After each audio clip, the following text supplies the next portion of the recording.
नमस्ते दोस्तों, आज श्रीमद् भगवद गीता का 8वां पाठ पढ़ेंगे। 8वां पाठ।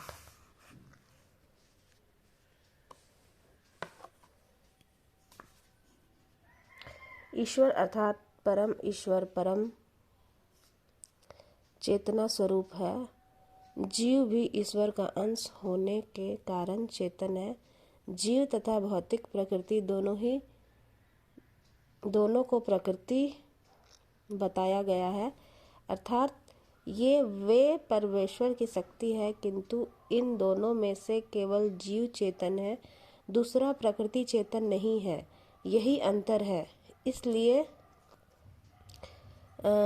जीव प्रकृति परा या उत्कृष्ट कहलाती है, क्योंकि जीव भगवान जैसे चेतना से युक्त है, लेकिन भगवान की चेतना परम है और किसी को यह नहीं कहना चाहिए कि जीव भी परम चेतन है। जीव कभी भी, यहाँ तक कि अपनी सिद्ध अवस्था में भी परम चेतन नहीं हो सकता है, और यह सिद्धांत भ्रामक है कि जीव परम चेतन हो सकता है। वह चेतन तो है, लेकिन पूर्ण या परम चेतन नहीं। जीव तथा ईश्वर का अंतर भगवत गीता के 13वें अध्याय में बताया गया है। ईश्वर क्षेत्रज्ञ या चेतन है, जैसा कि जीव भी है, लेकिन जीव केवल अपने शरीर के प्रति सचेत रहता है, जबकि भगवान समस्त शरीरों के प्रति सचेत रहते हैं। चूंकि वे प्रत्येक जीव के हृदय में वास करने वाले हैं, अतएव वे जीव विशेष की मानसिक गतिशीलता से परिचित रहते हैं। हमें यह नहीं भूलना चाहिए, यह भी बताया गया है कि परमात्मा प्रत्येक जीव के हृदय में ईश्वर या नियंता के रूप में वास कर रहे हैं, और जैसा जीव चाहता है वैसा करने के लिए जीव को निर्देशित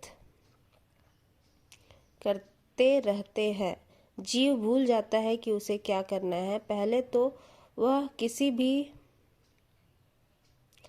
किसी एक विधि से कर्म करने का संकल्प करता है, लेकिन फिर वह अपने कर्म के पाप पुण्य में फंस जाता है। वह एक शरीर का त्याग कर दूसरे शरीर ग्रहण करता है। जिस प्रकार हम वस्त्र उतारते और तथा पहनते रहते हैं, चूंकि इस प्रकार आत्मा देहांतरण कर जाता है, अतः उसे अपने विगत पूर्वकृत कर्मों का फल भोगना पड़ता है। ये कार्यकलाप तभी बदल सकते हैं जब जीव सतोगुण में स्थित हो और यह समझे कि उसे कौन से कर्म करने चाहिए। यदि वह ऐसा करता है तो उसके विगत पूर्वकृत कर्मों के सारे फल बदल जाते हैं। फलस्वरूप कर्म शाश्वत नहीं है। इसलिए हमने यह कहा है कि 5 तत्व ईश्वर, जीव, प्रकृति, काल तथा कर्म में से 4 शाश्वत है, कर्म शाश्वत नहीं है। परम चेतन ईश्वर जीव से इस मामले में समान है। भगवान तथा जीव दोनों की चेतनाएं दिव्य है। यह चेतना पदार्थ के संयोग से उत्पन्न नहीं होती है, ऐसा सोचना भ्रांति मूलक है। भगवत गीता इस सिद्धांत को स्वीकार नहीं करती कि चेतना भौतिक संयोग की किसी परिस्थितियों में उत्पन्न होती है। यह चेतना भौतिक परिस्थितियों के आवरण के कारण प्रकृति रूप से प्रतिबिंबित हो सकती है। जिस प्रकार रंगीन कांच से परावर्तित प्रकाश उसी रंग का प्रतीत होता है, किंतु भगवान की चेतना भौतिकता से प्रभावित नहीं होती। भगवान कहते हैं, मयाध्यक्षेण प्रकृति, जब वे इस भौतिक विश्व में अवतरित होते हैं तो उसकी चेतना पर भौतिक प्रभाव नहीं पड़ता। यदि वे